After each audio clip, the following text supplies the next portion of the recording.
इसके पदाधिकारीगण और इस कार्यशाला से जुड़े हुए सभी संभागीगण सादर जय जिनेन्द्र। जैसा कि हमने पिछले सप्ताह यह जानने का प्रयास किया था कि तेरा पंथ दर्शन क्या है, इसकी भूमिका क्या है, और उसकी भूमिका बताते हुए आपको बताया गया था कि एक तरफ आचार होता है और एक तरफ विचार होता है। आचार में तरतमता हो सकती है, लेकिन विचार में कभी तरतमता नहीं होती।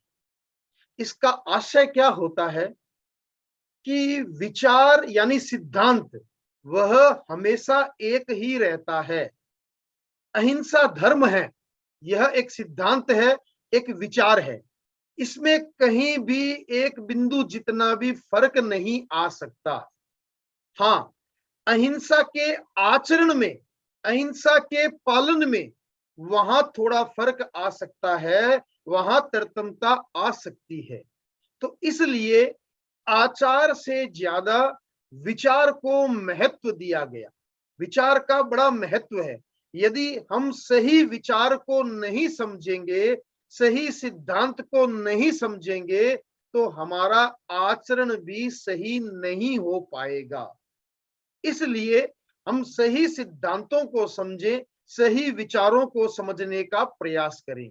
और इसी दिशा में एक प्रयास तेरा पंथ प्रोफेशनल फोरम की तरफ से किया जा रहा है, जिसके माध्यम से हम भगवान महावीर द्वारा प्रतिपादित सिद्धांतों को सही रूप में समझने का प्रयास कर रहे हैं।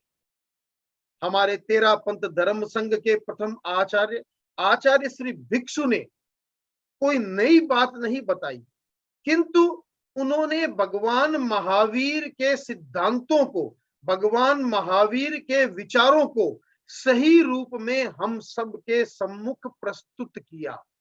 और सही रूप में प्रस्तुत करने के कारण ऐसा लगा कि ये बात आचार्य भिक्षु ने हमें बताई है, इसीलिए इसे भिक्षु विचार दर्शन कहा गया, तेरा पंथ दर्शन कहा गया। ये कुछ ऐसे सिद्धांत हैं जो हमें दूसरे संप्रदायों से विशेष बना देते हैं। और इन सिद्धांतों को हमने मुख्य रूप से 4 भागों में बांटा। सबसे पहला भाग साध्य और साधन की मीमांसा, बड़ा ही महत्वपूर्ण सिद्धांत है और इसमें जो बातें बताई गई है बड़ी गहरी बातें हैं और इसे हमें समझने का प्रयास करना चाहिए। तो आइए आज हम इसी विषय को थोड़ा समझने का प्रयास करते हैं, साध्य और साधन की मीमांसा। साध्य और साधन की मीमांसा करने से पहले हम 3 शब्दों को समझने का प्रयास करें। 3 ऐसे शब्द हैं जिनको अगर हम समझ लेंगे तो इस मीमांसा को भी संभवतया हम आसानी से समझ पाएंगे। वे 3 शब्द क्या हैं, आइए हम इनको जानने का प्रयास करें। पहला शब्द है साध्य, दूसरा शब्द है साधन और तीसरा शब्द है साधना। इन 3 शब्दों को पहले हम समझें और अगर हमने इनको अच्छी तरह से समझ लिया तो इस मीमांसा को भी हम बड़े अच्छे ढंग से समझ पाएंगे। सबसे पहला शब्द है साध्य। साध्य किसे कहा गया? तो साध्य अर्थात गंतव्य, जहां हम जाना चाहते हैं, जहां हम पहुंचना चाहते हैं। उद्देश्य, ध्येय, हमारा उद्देश्य क्या है, हमारा लक्ष्य क्या है, हमारा गंतव्य क्या है, ये हमारा साध्य कहलाता है। जिसे हम प्राप्त करना चाहते हैं वह हमारा साध्य कहलाता है। दूसरा शब्द है साधन और साधन का अर्थ है जिनके संयोग से साध्य को प्राप्त किया जाता है। साध्य को प्राप्त करने के लिए या लक्ष्य को प्राप्त करने के लिए या अपने गंतव्य तक पहुंचने के लिए जिनका सहयोग लिया जाता है वे साधन कहलाते हैं। और तीसरा शब्द है साधना। साधना का तात्पर्य है उन साधनों को प्रयोग में लाना जो हमारे लक्ष्य को या हमारे सत्य को प्राप्त करने के लिए साधन है। उन साधनों को प्रयोग में लाना, काम में लाना साधना कहलाता है। ये तीनों शब्दों का अर्थ है। अब हम उदाहरण के रूप में समझें कि ये साध्य और साधन क्या होते हैं। उदाहरण के रूप में हमारा साध्य है मुंबई पहुंचना, हमारा लक्ष्य है मुंबई पहुंचना, मुंबई जाना है हमें, या कह दें कि हमारा गंतव्य, हमने मान लिया कि मुझे मुंबई पहुंचना है, मुंबई जाना है। तो अगर हमें मुंबई जाना है तो उसका साधन क्या हो सकता है? उसका साधन हो सकता है मुंबई जाने वाली गाड़ी।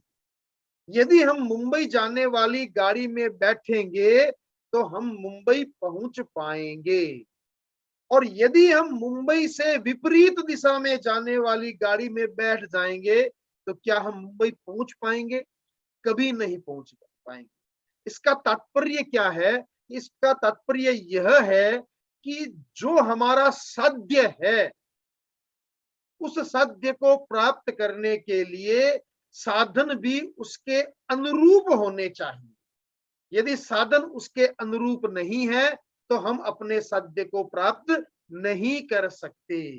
यदि कोई व्यक्ति कलकत्ता जाने वाली गाड़ी में बैठ जाए तो क्या वो मुंबई पहुंच पाएगा? कभी नहीं पहुंच पाएगा। कलकत्ता जाने वाली गाड़ी में बैठ करके मुंबई नहीं पहुंचा जा सकता। मुंबई पहुंचने के लिए मुंबई जाने वाली गाड़ी में ही बैठना होगा। यही बात आचार्य भिक्षु ने हमें बतलाई, हमें समझाई कि हमारा जो साध्य है उस साध्य को प्राप्त करने के लिए उसके साधन भी उसके अनुरूप होने चाहिए। साध्य और साधन की एकता का होना अनिवार्य है। एकता का होने का तात्पर्य यह है कि दोनों एक जैसे होने चाहिए। अगर एक जैसे नहीं है, साध्य के अनुरूप साधन नहीं है, तो हम साध्य को प्राप्त नहीं कर सकते। इस सिद्धांत को और गहराई से समझने के लिए हम आगे चलते हैं। हम इसको दो भागों में बांट देते हैं। एक हमारा व्यवहारिक पक्ष है और एक हमारा आध्यात्मिक पक्ष है। जब हम अध्यात्म की बात करते हैं तो वो सीधे गले नहीं उतरती है। जब तक हम उसे व्यवहार से न जोड़ दें, अध्यात्म भी समझ में नहीं आता है। तो हम पहले व्यवहारिक पक्ष को लेते हैं। आप ऐसा समझे कि आपने अपना लक्ष्य बना लिया, साध्य बना लिया कि मुझे स्वस्थ रहना है, मुझे स्वस्थ शरीर चाहिए, अपना स्वास्थ्य बिल्कुल कुशल चाहिए और अच्छा स्वास्थ्य चाहिए। अब आपने अपना लक्ष्य यह बना लिया कि मुझे स्वस्थ शरीर चाहिए, तो उसके साधन क्या हो सकते हैं? आप सभी जानते हैं। उसके साधन हो सकते हैं समय पर सोना, समय पर जागना, प्रातःकालीन सैर करना यानी मॉर्निंग वॉक करना, योगा करना, सुपाच्य और सात्विक भोजन करना, गरिष्ठ भोजन से बचना, अति भोजन या अति निद्रा से बचना। ये जितनी भी बातें हैं, इसके अलावा भी कई बातें हो सकती है। इन साधनों को अगर हम काम में लाते हैं तो हम अपने शरीर को स्वस्थ रख सकते हैं। लेकिन क्या हम जंक फूड खा के, रात को लेट सो के, सुबह लेट उठ के स्वस्थ रह सकते हैं? कभी नहीं रह सकते। तो अगर हमें स्वस्थ रहना है तो स्वस्थ रहने के साधनों को काम में लाना होगा। यह एक व्यवहारिक पक्ष का उदाहरण मैंने आपके सामने प्रस्तुत किया है। अभी मर्यादा महोत्सव आ रहा है और हम मर्यादा महोत्सव में गुरु चरणों में सेवा के लिए जाते हैं। वहां ये कार्यक्रम देखते हैं और देखते हैं कि अमुक अमुक व्यक्ति को श्रद्धानिष्ठ श्रावक की उपाधि मिली है, श्रद्धानिष्ठ श्रावक का संबोधन प्राप्त हुआ है। और देख के हमारे मन में भी एक भावना आती है कि हमारा भी ऐसा कभी भाग्य होगा कि हमें भी श्रद्धानिष्ठ श्रावक के रूप में पुकारा जाएगा, संबोधन प्राप्त होगा। अब कोई व्यक्ति श्रद्धानिष्ठ श्रावक बनना चाहता है तो उसके साधन क्या हो सकते हैं?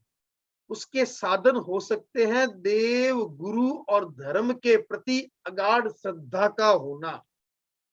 जिस व्यक्ति की देव, गुरु, धर्म के प्रति श्रद्धा मजबूत होती है और देव, गुरु और धर्म के इशारों के हिसाब से, उनके सिद्धांतों के अनुरूप वो चलता है, तब कहीं जाके वो श्रद्धानिष्ठ श्रावक बन पाता है। और हम यदि एक छोटे से व्हाट्सएप मैसेज से विचलित हो जाते हैं, एक दूसरे की बातें करने लग जाते हैं, अपने गुरुओं की बातें करने लग जाते हैं, तो क्या हम श्रद्धानिष्ठ श्रावक बन पाएंगे? कभी नहीं बन पाएंगे। अगर हमें श्रद्धानिष्ठ श्रावक बनना है तो उसके अनुरूप ही साधनों को हमें काम में लाना होगा, अर्थात अपनी श्रद्धा को मजबूत बनाना होगा।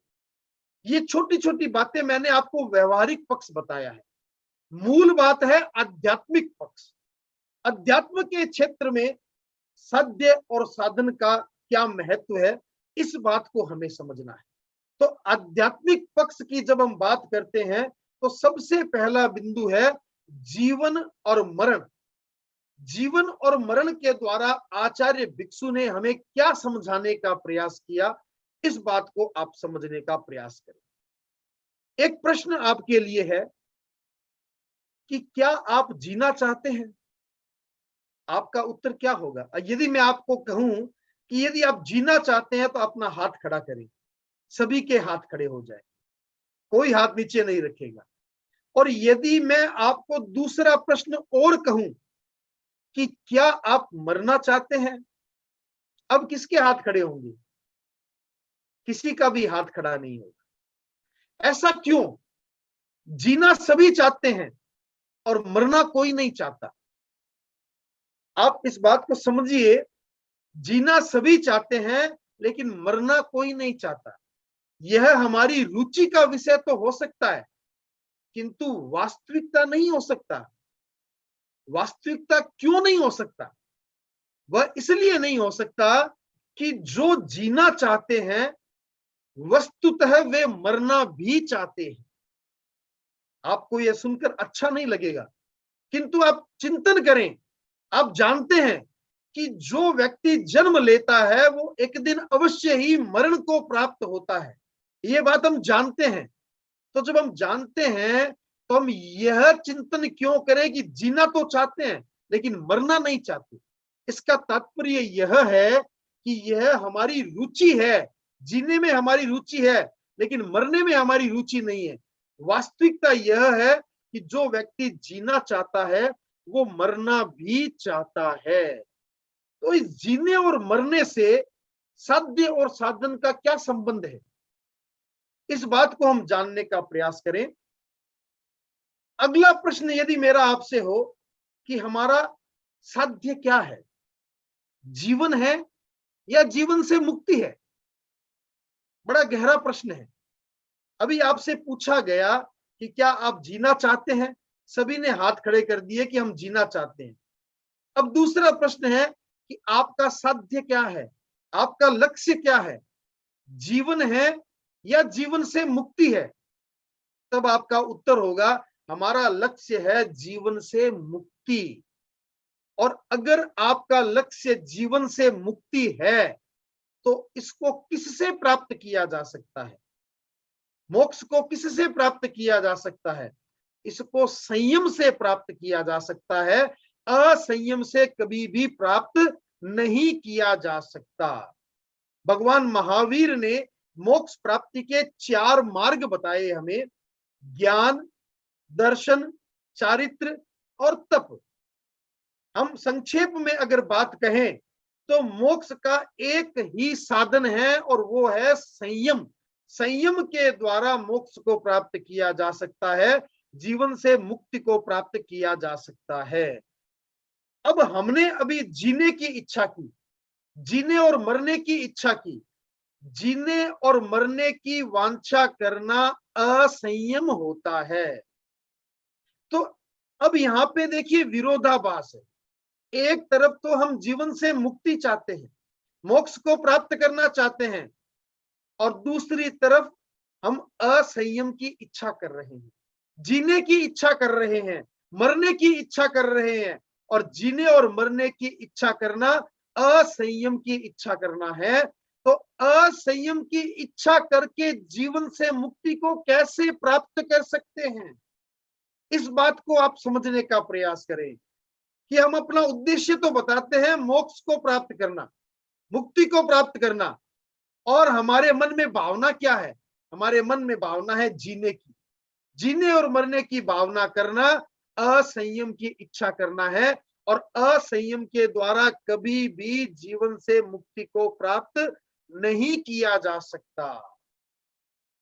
अब बात यह है कि जब हम अपने जीने की भी इच्छा न करें, जो व्यक्ति आत्मार्थी होता है, मोक्षार्थी होता है, मुक्ति को प्राप्त करना चाहता है, वह कभी भी जीने और मरने की इच्छा नहीं करता।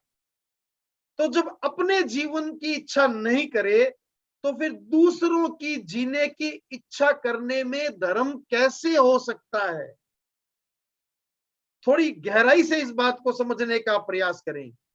हम किसी को बचा लेते हैं, किसी जीव को बचा करके ऐसा समझते हैं कि हमने धर्म का काम कर लिया। वो धर्म का काम कैसे हो सकता है जब खुद के जीने की इच्छा करना भी असंयम की इच्छा करना है? तो दूसरे के जीने की इच्छा करना धर्म कैसे हो सकता है? यह प्रश्न है, आप इस पर चिंतन करें। किसी के जीवन को तो बचाया जा सकता है, लेकिन वहां पे अहिंसा नहीं हो सकती, वहां पे धर्म नहीं हो सकता। यह शुद्ध साधन नहीं है। जीवन से मुक्ति अगर हमारा साध्य है तो उसका साधन संयम ही हो सकता है, असंयम कभी भी उसका साधन नहीं हो सकता। तो आचार्य भिक्षु ने इस पहले बिंदु के द्वारा हमें यह बताने का प्रयास किया कि जीवन और मरण की इच्छा करना असंयम होता है और असंयम के द्वारा हम कभी भी मोक्ष को प्राप्त नहीं कर सकते। इसलिए जो मोक्षार्थी होते हैं, जो आत्मार्थी होते हैं, वह न तो अपने और न किसी और के जीने की इच्छा करें। यह आध्यात्मिक पक्ष है, इस बात को साथ में ध्यान रखिएगा। यह व्यवहारिक पक्ष नहीं है। कल को आप कह देंगे कि सूर्य प्रकाश जी ने तो किसी को बचाने के लिए मना किया है। मैं आध्यात्मिक पक्ष की चर्चा कर रहा हूं, व्यवहारिक पक्ष अलग है। व्यवहार में हमें बहुत कुछ करना पड़ता है, वो एक अलग पक्ष है। लेकिन जहां अध्यात्म की बात आती है, वहां पर मुक्ति का साधन संयम हो सकता है, और संयम वही होता है जहां हम किसी के जीने मरने की इच्छा न करें। तो हमें किसी के भी या स्वयं के भी जो आत्मार्थी और मोक्षार्थी है, वो जीवन और मरण की इच्छा नहीं करता। उसके आगे हम चले दूसरे बिंदु की ओर। दूसरा बिंदु है आत्मोपम्य। आत्मोपम्य किसे कहा जाता है? आत्मोपम्य का तात्पर्य है सभी आत्माओं को अपने समान समझना। जैसे हमें दर्द होता है, वैसे ही जीव मात्र को दर्द होता है, चाहे वो एकेंद्रिय का जीव हो और चाहे वो पंचेंद्रिय का जीव हो। सब आत्माओं को समान समझना, सब आत्माओं को अपने समान समझना, यह होता है आत्मोपम्य। तो जो आत्मार्थी और मोक्षार्थी होता है, उसके मन में आत्मोपम्य का भाव होता है। और जिसके मन में आत्मोपम्य का भाव नहीं होता, वह अहिंसा का पालन नहीं कर सकता। अहिंसा का पालन करने के लिए आवश्यक है कि उसके मन में आत्मोपम्य का भाव अवश्य हो। आत्मोपम्य को दो दृष्टिकोणों से देखा जाता है। पहली बात है मान्यता और दूसरी बात है व्यवहार। मान्यता का अर्थ है सिद्धांत। अहिंसा एक सिद्धांत है। अहिंसा सदैव अहिंसा रहेगी। हिंसा कभी भी अहिंसा का रूप नहीं ले सकती। लेकिन हम व्यवहार में देखें, हमारा जीवन कैसे चलेगा? अब अगर आपको कह दिया जाए कि आपको अहिंसक बनना है। सिद्धांत में तो बहुत अच्छी लगती है, हम भी अहिंसक बनना चाहते हैं, हम भी अहिंसा का पालन करना चाहते हैं, लेकिन जब व्यवहार को देखते हैं तो हमारे द्वारा वो संभव नहीं होता। क्योंकि व्यवहार किससे चलता है? व्यवहार हिंसा से चलता है। चाहे खाना खाना है, चाहे पानी पीना है, चाहे व्यापार करना है, चाहे कोई भी काम हमें करना है, वो सारे के सारे काम हिंसा के द्वारा प्रतिपादित होते हैं। तो सिद्धांत तो है अहिंसक बनना, लेकिन व्यवहार अहिंसा से चलता नहीं। यह एक विसंगति है, विरोधाभास है। और इस विरोधाभास को दूर करने के लिए कुछ धारणाएं बन गई, लोगों के कुछ ऐसे विचार बन गए। और वो क्या विचार बन गए? पहला विचार बन गया, आवश्यक हिंसा हिंसा नहीं है।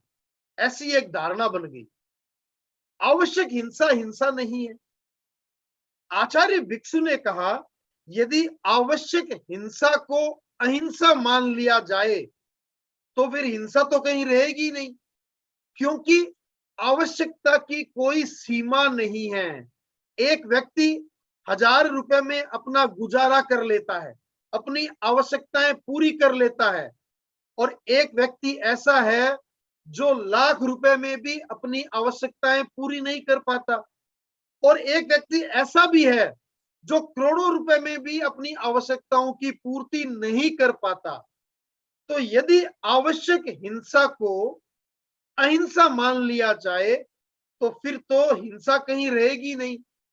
आचार्य भिक्षु ने स्पष्ट शब्दों में कहा कि हिंसा चाहे आवश्यक हो या अनावश्यक, हिंसा सदैव हिंसा ही रहेगी, वह कभी भी अहिंसा का रूप नहीं ले सकती। तो यदि कोई व्यक्ति आवश्यक हिंसा को शुद्ध साधन माने, मुक्ति प्राप्त करने का शुद्ध साधन मान ले, तो वो वहां पे भूल करता है। यह शुद्ध साधन नहीं है। आवश्यक हिंसा भी हिंसा ही है, यह कभी भी अहिंसा नहीं बन सकती। दूसरा बिंदु बताया गया, बहुतों के लिए थोड़ों की हिंसा कर देना हिंसा नहीं है। बहुत लोगों को बचाने के लिए एक दो की हिंसा कर देना हिंसा नहीं है। कुछ कथाएं आती है, गांव के बाहर शेर आ गया और शेर गांव के लोगों को खाने लगा। जो भी गांव से बाहर निकलता उसे खा जाता। गांव के लोगों को चिंता हुई, उन लोगों ने एक मीटिंग की, एक योजना बनाई और उस योजना के अनुसार अगले दिन उन्होंने उस शेर को पकड़ करके मार दिया। लोगों ने कहा बड़ा धर्म का काम कर दिया, पूरे गांव को बचा लिया, सारे लोगों को बचा लिया। एक शेर को मारने से पूरा गांव बच गया। तो क्या इस हिंसा को अहिंसा मान लिया जाए? यह हिंसा कभी भी अहिंसा नहीं हो सकती, चाहे वह बहुत सारे लोगों को बचाने के लिए की गई हो। पुराने शास्त्रों में एक कथा आती है कि एक वैद्य 100 लोगों को बचाने के लिए एक व्यक्ति का खून निकाल करके उसकी ममाई करता है। यानी कोई ऐसी दवा बनाता है, एक व्यक्ति का खून निकाल करके उसको मार करके, कि उससे 100 लोगों की जान बच जाती। चाहे 100 लोगों की जान बची होगी, लेकिन फिर भी वो हिंसा कभी भी अहिंसा का रूप नहीं ले सकती। तो पहला बिंदु था, आवश्यक हिंसा भी हिंसा ही रहेगी, वो कभी अहिंसा नहीं बन सकती। और दूसरा बिंदु था, बहुतों के लिए थोड़ों की हिंसा करना भी हिंसा ही होगी, कभी अहिंसा का रूप नहीं ले सकती। और तीसरा बिंदु है, बड़ों के लिए छोटों की हिंसा हिंसा नहीं है। एक ऐसी धारणा बैठ गई कि बड़े जीवों को बचाने के लिए छोटे जीवों की हिंसा कर देना हिंसा नहीं है। आचार्य भिक्षु ने इसका भी विरोध किया कि यह भी कभी अहिंसा नहीं हो सकती। ऐसा नहीं हो सकता कि पंचेंद्रिय जीव को बचाने के लिए एकेंद्रिय जीव की हिंसा कर दी जाए और उसे अहिंसा मान लिया जाए, यह संभव नहीं है।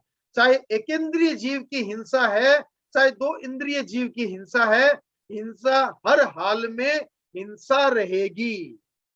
राजा ने एक आदेश दे दिया कि एक वैश्य पुत्र को फांसी की सजा दी जाए। गांव वालों ने जब यह सुना और पता किया कि उस वैश्य पुत्र का कोई दोष नहीं है, उसने कोई अपराध नहीं किया, फिर भी उसको फांसी की सजा। प्रजावासी इकट्ठे होकर राजा के पास गए और राजा को कहा कि राजन, इस व्यक्ति का कोई दोष नहीं है, फिर भी इसको फांसी की सजा क्यों दी जा रही है? राजा ने कहा, मेरी बेटी ने कह दिया कि या तो यह वैश्य पुत्र जिएगा और या मैं जीऊंगी। अब आप बताइए मैं किसको मारूं? प्रजावासी चुप थे। राजतंत्र में ऐसा चल सकता है कि बड़े को बचाने के लिए छोटे को मार दिया जाए, लेकिन अध्यात्म में यह सिद्धांत नहीं चलता। अध्यात्म में चाहे कोई छोटा जीव हो, चाहे वो बड़ा जीव हो, हिंसा हर हाल में हिंसा रहेगी। चाहे किसी बड़े जीव को बचाने के लिए छोटे जीव की हिंसा की जाती है तो वो भी हिंसा ही होगी, वो कभी भी अहिंसा का रूप नहीं ले सकती। तो आचार्य भिक्षु ने कहा कि जो व्यक्ति अहिंसा का पालन करता है, अहिंसा के मार्ग पर आगे बढ़ता है, वह अपने मन में आत्मोपम्य का भाव रखता है। आत्मोपम्य का भाव रखने का अर्थ यही है कि सभी आत्माओं को अपने जैसा समझना, सभी आत्माओं को एक समान समझना। और जो व्यक्ति सभी आत्माओं को एक समान समझता है, वो इन सिद्धांतों में कभी भी विश्वास नहीं करता कि आवश्यक हिंसा हिंसा नहीं है, या बहुतों के लिए थोड़ों की हिंसा हिंसा नहीं है, या बड़ों के लिए छोटों की हिंसा हिंसा नहीं है। इन सिद्धांतों पे वह कभी भी विश्वास नहीं करता। तो हम भी इस बात को समझने का प्रयास करें कि ये सभी हिंसा ही है, ये कभी भी अहिंसा नहीं बन सकती। अगला बिंदु बताया गया संसार और मोक्ष। दो शब्द बताए गए आपके सामने, एक है संसार, दूसरा है मोक्ष। संसार व्यवहार से चलता है और व्यवहार हिंसा से चलता है। जैसा कि आपको बताया गया कि हम संसार में रहते हैं, सांसारिक हैं, तो हमें खाना भी बनाना होता है, व्यापार भी करना होता है, परिवार का पालन पोषण भी करना होता है। ये जितने भी काम व्यवहार के काम करने होते हैं, वे सारे के सारे हिंसा से प्रतिपादित होते हैं। वहीं दूसरी तरफ जहां मोक्ष की बात आती है, मोक्ष कैसे प्राप्त होता है? मोक्ष आचार से, शुद्ध आचार से प्राप्त होता है। और आचार भी किसका? अहिंसा का। अहिंसा का पालन करने से मोक्ष की प्राप्ति होती है। तो ये दोनों अलग अलग बातें हैं। एक तरफ संसार है और एक तरफ मोक्ष है। अब जब हमें पता है कि मोक्ष अहिंसा से प्राप्त होता है, फिर भी हम हिंसा किए जा रहे हैं। हमें पता है कि मोक्ष सत्य से प्राप्त होता है, फिर भी हम असत्य की ओर बढ़ते जा रहे हैं। हम जानते हैं कि मोक्ष अपरिग्रह से प्राप्त होता है, फिर भी हम परिग्रह में उलझते जा रहे हैं। ऐसा क्यों होता है? हर व्यक्ति जानता है कि इसका परिणाम क्या होगा। हम सभी धर्म का फल प्राप्त करना चाहते हैं। हम चाहते हैं हमारे जीवन में सुख मिले, हमारे जीवन में सुख सुविधाएं मिले, हमें मुक्ति की प्राप्ति हो, मोक्ष मिले। हम ये मोक्ष की प्राप्ति तो चाहते हैं, धर्म का फल तो चाहते हैं, लेकिन करते क्या है? अधर्म। तो अधर्म करके क्या धर्म के फल को प्राप्त किया जा सकता है? कभी भी प्राप्त नहीं किया जा सकता। ये बात हम जानते हैं, फिर भी हम ऐसा क्यों करते हैं? आचार्य भिक्षु ने बड़े स्पष्ट शब्दों में बताया कि हमारे भीतर मोहाणु है। ये जो मोहाणु होते हैं, ये जितने ज्यादा सक्रिय होते हैं उतने ज्यादा वे हमें मोक्ष मार्ग के विपरीत लेके चले जाते, और जैसे जैसे ये मोहाणु निष्क्रिय होते हैं तो हम मोक्ष मार्ग की ओर अपने कदम बढ़ा लेते हैं। एक व्यक्ति जानता है कि मुझे स्वस्थ रहना है तो मुझे सुबह जल्दी उठना चाहिए, रात को टाइम पे सोना चाहिए, सात्विक भोजन करना चाहिए, समय पर भोजन करना चाहिए, लेकिन फिर भी वो नहीं करता, सात्विक भोजन नहीं करता, लेट तक सोता नहीं है, लेट तक उठता नहीं है। तो ये बातें क्यों होती है? वो इसीलिए होती है कि जिसके भीतर जितने ज्यादा ये मोहाणु, जिस प्रकार से कीटाणु होते हैं उसी प्रकार से ये मोहाणु होते हैं, तो जितने ज्यादा ये मोहाणु सक्रिय होंगे वे हमें अपने सत्य की ओर बढ़ने नहीं देंगे। हम जानते हैं कि हम मोक्ष को प्राप्त करना चाहते हैं, हम धर्म को प्राप्त करना चाहते हैं, हम अहिंसा का पालन करना चाहते हैं, और हम उनके साधनों को भी जानते हैं कि मोक्ष को कैसे प्राप्त किया जा सकता है, अहिंसा को कैसे प्राप्त किया जा सकता है, स्वस्थ शरीर को कैसे प्राप्त किया जा सकता है। हम सब कुछ जानते हुए भी कर नहीं पाते हैं। उसके पीछे कारण यही है कि हमारे मोहाणु बहुत ज्यादा सक्रिय हैं, और वो सक्रिय होने के कारण हम सही साधनों को काम में नहीं ला पाते। तो यदि हम अपने मोहाणुओं को धीरे धीरे निष्क्रिय बनाते जाएंगे तो हम भी इस मोक्ष मार्ग की ओर आगे बढ़ते जाएंगे। आगे हम चलें तो 4 बिंदु आपके सामने दिखाई दे रहे हैं। एक बिंदु है बल प्रयोग, अर्थात आप कहीं जा रहे थे, समझ लीजिए मॉर्निंग वॉक में जा रहे थे, आपके हाथ में डंडा था, आपके आगे आगे एक व्यक्ति चल रहा था और अचानक कोई कुत्ता उनके पीछे हो गया, उनको काटने के लिए दौड़ा। आपने सोचा इस व्यक्ति को कुत्ता काट जाएगा और आपने अपने डंडे से उस कुत्ते को भगा दिया। यह बल प्रयोग हुआ। यह बल प्रयोग करके कभी भी अहिंसा को प्राप्त नहीं किया जा सकता। किसी को डरा के धमका करके हिंसा से बचाया नहीं जा सकता। कोई व्यक्ति कमजोर व्यक्ति है, हिंसा कर रहा है, और आपने उसको थप्पड़ लगा के उस हिंसा से बचा लिया, वहां अहिंसा नहीं हो सकती। बल प्रयोग अहिंसा नहीं है, यह शुद्ध साधन नहीं है, यह भी हिंसा ही है। उसी प्रकार से प्रलोभन देकर के भी हिंसा से नहीं बचा जा सकता। कई लोग कसाई खाने में जाते हैं पर्यूषण के समय में, संवत्सरी के समय में, और कसाई खाने में जाकर के उन कसाईयों से निवेदन करते हैं कि भाई कल हमारी संवत्सरी है तो कल कल के लिए आप हिंसा न करें। वे कसाई कहते हैं भाई हिंसा नहीं करने से हमारा नुकसान होता है, हमारी कमाई खत्म होती है। तो वो कहते हैं तुम्हारी कितनी कमाई?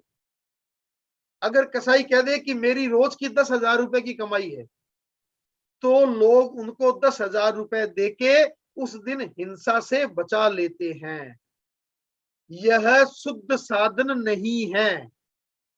प्रलोभन के द्वारा, धन देकर के या किसी प्रभाव के प्रलोभन से हिंसा से नहीं बचाया जा सकता।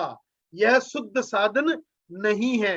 तो न तो बल प्रयोग शुद्ध साधन है और न ही प्रलोभन शुद्ध साधन है, और असंयम का पोषण करना भी शुद्ध साधन नहीं है। एक तरफ संयम का पोषण है और एक तरफ असंयम का पोषण है। आपने किसी व्यक्ति को या किसी पशु को या किसी जीव को बचाया, यहां पे आप यह देखें कि जिस जीव को बचाया वह संयमी है या असंयमी है। असंयमी को बचाना, असंयमी का पोषण करना कभी भी धर्म नहीं हो सकता। ऐसा प्रचलन चलता है, कई संप्रदायों में ऐसा प्रचलन चलता है कि चींटियों को आटा डालने से, कबूतर को चुग्गा डालने से धर्म होता है। अब चींटियां और कबूतर संयमी है या असंयमी है? निश्चित रूप से संयमी नहीं है। तो चींटियां और कबूतर असंयमी हैं, और असंयमी को पोषण करना धर्म कभी भी नहीं हो सकता। मैं फिर एक बार आपको बात कह रहा हूं, मैं आध्यात्मिक पक्ष की चर्चा कर रहा हूं, व्यवहारिक पक्ष की चर्चा नहीं कर रहा। कोई अपने मन में यह ना ले ले कि कल से मुझे किसी जीव जंतु को नहीं बचाना है। वो हमारा व्यवहारिक पक्ष है। व्यवहार में हम क्या करते हैं अलग बात है। हम अभी चर्चा कर रहे हैं आध्यात्मिक पक्ष की, और आध्यात्मिक पक्ष में यह स्पष्ट सिद्धांत है कि किसी भी असंयमी जीव का पोषण करना धर्म नहीं हो सकता, और परिग्रह भी धर्म नहीं हो सकता। तो ये जो 4 बिंदु आपको बताए गए, ये अहिंसात्मक तत्व नहीं है। इनसे कभी भी अहिंसा को प्राप्त नहीं किया जा सकता, इसलिए ये शुद्ध साधन नहीं है। और किस चीज के शुद्ध साधन नहीं है? शुद्ध साध्य के।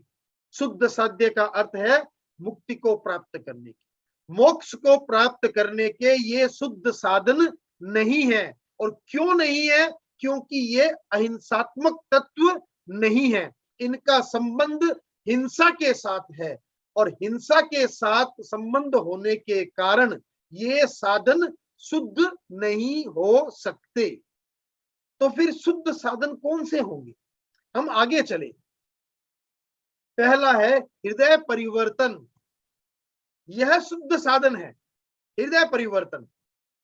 जो व्यक्ति कसाई खाने में गए और कसाईयों को पैसे देकर के हिंसा से बचाया, उसके स्थान पर वे कसाईयों को समझाते, उनको हिंसा के परिणाम बताते, पाप के परिणाम बताते, और कसाईयों का हृदय परिवर्तन करते, और कसाई इस बात को मान लेते कि वास्तव में हिंसा नहीं करनी चाहिए, तो वो धर्म होता। वहां पर अहिंसा होती। बल प्रयोग और प्रलोभन में अहिंसा नहीं हो सकती, हृदय परिवर्तन में अहिंसा होती है। तो हम हृदय परिवर्तन करने का प्रयास करें। बल प्रयोग और प्रलोभन के द्वारा हिंसा से बचने का प्रयास न करें, बल्कि हृदय परिवर्तन के द्वारा हिंसा को कम करने का प्रयास करें। उसके बाद है संयम की प्रेरणा देना। संयम की प्रेरणा देना शुद्ध साधन है। संयम का पोषण करना शुद्ध साधन है। कोई संयमी जीव है, 5 महाव्रती साधु है, शुद्ध साधु, भगवान महावीर की आज्ञा में चलने वाला शुद्ध साधु है, उस साधु को दान देना, शुद्ध खाना देना, शुद्ध पानी देना, शुद्ध कपड़े या औषधि देना, यह धर्म होता है। क्योंकि वहां पर संयम का पोषण है, और जहां पे संयम का पोषण है वहां धर्म है, वो शुद्ध साधन है। और अपरिग्रह यह भी शुद्ध साधन है। तो जहां शुद्ध साधनों की बात आती है, वो हृदय परिवर्तन, संयम की प्रेरणा, संयम का पोषण, अपरिग्रह, ये सारे के सारे शुद्ध साधन की श्रेणी में आते हैं। आचार्य भिक्षु ने एक बहुत ही महत्वपूर्ण बात की, और वो क्या बात कही? अहिंसा का पालन किया जा सकता है, किंतु करवाया नहीं जा सकता। बहुत गहरी बात है, इसको आप समझने का प्रयास करें। अहिंसा का पालन किया जा सकता है, करवाया नहीं जा सकता। इसका तात्पर्य क्या है? आचार्य भिक्षु ने हमें यहाँ पे ये समझाने का प्रयास किया है कि अहिंसा का पालन वही व्यक्ति कर सकता है जिसका हृदय परिवर्तन हो गया। जबरदस्ती पैसे दे करके, अपना प्रभाव दिखा करके, डरा धमका करके कभी भी अहिंसा का पालन नहीं करवाया जा सकता। तो इसका तात्पर्य है कि अहिंसा का पालन हमेशा किया जा सकता है, करवाया नहीं जा सकता।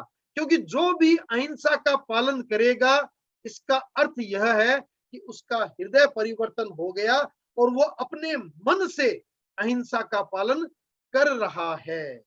तो हम, कई व्यक्ति, कई संप्रदाय ऐसा समझते हैं कि हम पैसे दे करके, लोगों को डरा धमका करके, या अपना प्रभाव दिखा करके, किसी को फोन करवा करके हम अहिंसा का पालन करवा सकते हैं। यह एक भ्रांति है। यही शुद्ध और अशुद्ध साधनों की मीमांसा है। हमें यही बात को समझना है कि जो शुद्ध साधन नहीं है, उन साधनों से कभी भी सत्य को प्राप्त नहीं किया जा सकता।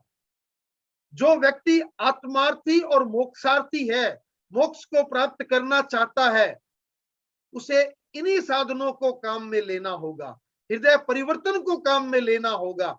बल प्रयोग और प्रलोभन के द्वारा वह कभी भी अहिंसा को प्राप्त नहीं कर सकता। ये सभी तत्व, हृदय परिवर्तन, संयम की प्रेरणा, संयम का पोषण, अपरिग्रह, ये चारों बिंदु अहिंसात्मक तत्व है। इनसे अहिंसा पैदा होती है, और अहिंसात्मक तत्व होने के कारण ये शुद्ध साधन है। तो हमें ये भेद रेखा को समझना होगा कि कौन से शुद्ध साधन हैं और कौन से शुद्ध साधन नहीं है। हम इससे आगे चले। एक प्रश्न प्राय आता है कि धन से धर्म। कई धर्म संप्रदायों में ऐसी एक धारणा चलती है कि धन के द्वारा धर्म किया जा सकता है। आचार्य भिक्षु ने इसका भी विरोध किया और स्पष्ट शब्दों में बताया कि धर्म की धुरा धन से नहीं चलती, धन से कभी भी धर्म नहीं हो सकता। लोग कहते हैं कि धन दे करके हम धर्म कर सकते हैं। अगर धन के द्वारा धर्म होता तो संभवतया धर्म पर भी अमीरों का ही आधिपत्य होता। फिर तो धर्म भी केवल अमीर व्यक्ति ही कर पाते, क्योंकि जिनके पास धन है भी तो फिर वो धर्म कर लेते। लेकिन ऐसा कभी हो नहीं सकता। क्यों नहीं हो सकता, इस बात को भी थोड़ा गहराई से समझें। ये शुद्ध साधन और साध्य की बातें हैं। लोग धन को शुद्ध साधन मान लेते हैं, मोक्ष को प्राप्त करने का साधन मान लेते हैं, धर्म का साधन मान लेते हैं, जबकि वास्तव में यह धर्म का साधन नहीं है। और क्यों नहीं है, इस बात को समझिए। हमारे जीवन के 4 महत्वपूर्ण पहलू हैं: धर्म, अर्थ, काम और मोक्ष। ये 4 हमारे जीवन के पहलू हैं। और ये 4 नहीं है, वास्तव में ये 2 जोड़े हैं। और 2 जोड़े क्या है? एक जोड़ा है अर्थ और काम का, और दूसरा जोड़ा है धर्म और मोक्ष का। ये 2 जोड़े हैं। जब हमारी कामनाएं, हमें अपनी कामनाओं के अनुसार चलना है, अपनी कामनाओं को पूरा करना है, तो उसके लिए हमें अर्थ चाहिए। काम हमारा साध्य अगर है तो उसका साधन अर्थ हो सकता है। हमारी कामना है हमें मकान बनाना है, हमारी कामना है हमें व्यापार करना है, हमारी कामना है हमें अमुक अमुक चीज खरीदनी है। ये जितनी भी हमारी कामनाएं हैं, संसारिक कामनाएं हैं, ये सारी की सारी किससे पूरी हो सकती है? अर्थ के द्वारा पूरी हो सकती है। तो जहां पर काम साध्य होता है, उसका साधन अर्थ हो सकता है और अर्थ ही होता है।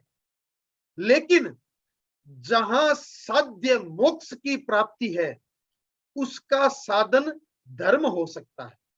तो इन 4 में से 2 तो साध्य है और 2 साधन है। एक तरफ काम साध्य है और एक तरफ मोक्ष साध्य है। अगर काम को प्राप्त करना है तो अर्थ उसका साधन हो सकता है, और अगर मोक्ष को प्राप्त करना है तो उसका साधन धर्म ही हो सकता है, अर्थ कभी भी नहीं हो सकता। तो धन के द्वारा कभी भी धर्म नहीं किया जा सकता। धन जीवन के अभ्युदय एवं सामाजिक विकास का साधन हो सकता है, उससे जीवन का विकास होता है। जीवन में नई नई सुख संपदाएं, भौतिक चीजें हम ले सकते हैं, समाज का विकास होता है। इन सब का विकास तो धन से हो सकता है, लेकिन आत्मा का कल्याण इससे कभी भी नहीं हो सकता।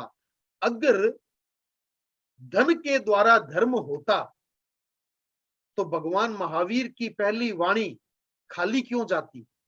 आप सभी तत्वज्ञ श्रावक सामने बैठे हैं, आपने यह सुना होगा, प्रवचनों में सुना होगा कि भगवान महावीर की पहली देशना खाली गई, अर्थात तीर्थंकर प्रवचन करे और कोई साधु न बने, साध्वी न बने, श्रावक न बने, श्राविका न बने, ऐसा हो नहीं सकता। तीर्थंकर की वाणी खाली नहीं जाती, लेकिन भगवान महावीर की पहली देशना खाली चली गई। ऐसा क्यों हुआ? ऐसा इसलिए हुआ कि जब भगवान महावीर को कैवल्य की प्राप्ति हुई और समवसरण की रचना हुई, भगवान महावीर ने प्रवचन किया और उस प्रवचन को सुनने वाले केवल देवी देवता थे, कोई मनुष्य वहां पे नहीं था। और देवी देवताओं ने प्रवचन को सुना, उन्हें बड़ा अच्छा लगा, लेकिन वे कोई त्याग नहीं कर सकते। देवी देवताओं में त्याग करने की क्षमता नहीं होती। तो उस प्रवचन को सुन करके न कोई श्रावक बना, न कोई श्राविका बनी, न साधु और न साध्वी। भगवान महावीर की वाणी खाली चली गई। अब यदि धन से धर्म होता तो क्या देवी देवता भगवान की वाणी को खाली जाने देते? वे भी थोड़ा धर्म कर लेते, उनके पास धन की क्या कमी थी, वे भी धर्म कर लेते। लेकिन ऐसा हो नहीं सकता। आपने शास्त्रों में एक कथा सुनी होगी, राजा दर्शान भद्र। राजा दर्शान भद्र भगवान के दर्शनों के लिए निकला और उसके मन में आया कि मेरे पास जो संपदा है, जो मेरे पास इतनी सुख संपत्ति है, उसका मैं प्रदर्शन करूं। और वो राजा दर्शान भद्र अपने सैनिकों के साथ में और पूरे लवाजमे के साथ में भगवान के दर्शन के लिए निकला। इंद्र ने देखा कि दर्शान भद्र के मन में प्रदर्शन की भावना है, तो इसको परास्त करना चाहिए। तो इंद्र उससे भी अधिक लवाजमे के साथ भगवान के दर्शन के लिए आया।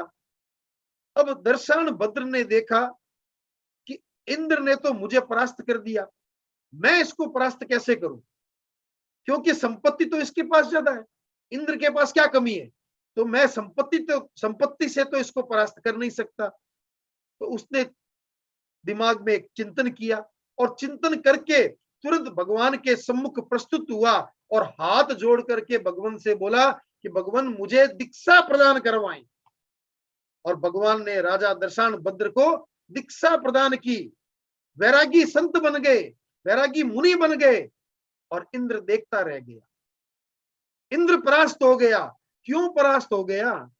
क्योंकि धन तो इंद्र के पास बहुत था, लेकिन त्याग करने की क्षमता नहीं थी, धर्म करने की क्षमता नहीं थी।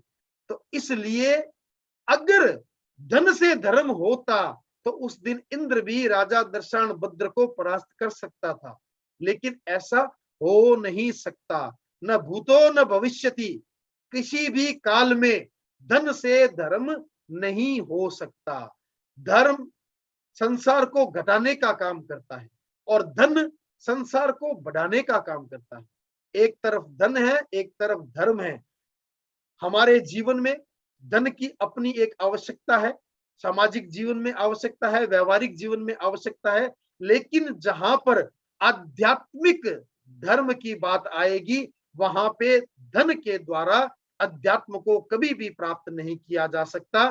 भगवान ने स्पष्ट शब्दों में कहा है कि धर्म सिर्फ दो प्रकार के हैं, एक है संवर और एक है निर्जरा। इसके अलावा कोई धर्म नहीं है और संवर और निर्जरा को धन से प्राप्त नहीं किया जा सकता। तो यह भी हम स्पष्ट कर लें कि धन से कभी धर्म नहीं होता। तो अब आज की इस चर्चा से हम इतना समझने का प्रयास करें कि साध्य हमारा क्या है। यदि हमारा साध्य मुक्ति है, मोक्ष है, तो उसके साधन ज्ञान, दर्शन, चारित्र और तप हो सकते हैं, हृदय परिवर्तन हो सकता है, अपरिग्रह हो सकता है और संयम का पोषण हो सकता है। लेकिन अगर हम धन के द्वारा, असंयम के पोषण के द्वारा, परिग्रह के द्वारा अगर अपने इस लक्ष्य को प्राप्त करना चाहते हैं तो हम भूल करते हैं। तो हम इस बात को स्पष्ट रूप से समझने का प्रयास करें और उसी अनुरूप अपने जीवन में उतारने का प्रयास करें। तो मैंने साध्य और साधन की मीमांसा के संबंध में कुछ बिंदु आपके सम्मुख प्रस्तुत किए हैं। अगर आपको कहीं कोई समझने में या मेरे बताने में कोई त्रुटि रही हो, कोई गलती रही हो या आपके मन में कोई जिज्ञासा हो तो आप पूछ सकते हैं। आपको इसके लिए अवकाश है और आपने मुझे ये एक अवसर प्रदान किया कि मैं आचार्य भिक्षु के इन गहरे सिद्धांतों को आपके सामने प्रस्तुत कर पाऊं। इसके लिए आपका बहुत बहुत आभार, बहुत बहुत धन्यवाद। अब आपके जो भी प्रश्न हो आप प्रश्न पूछ सकते हैं। ओम अर्हम्। जिनकी भी जिज्ञासा हो प्लीज रेज हैंड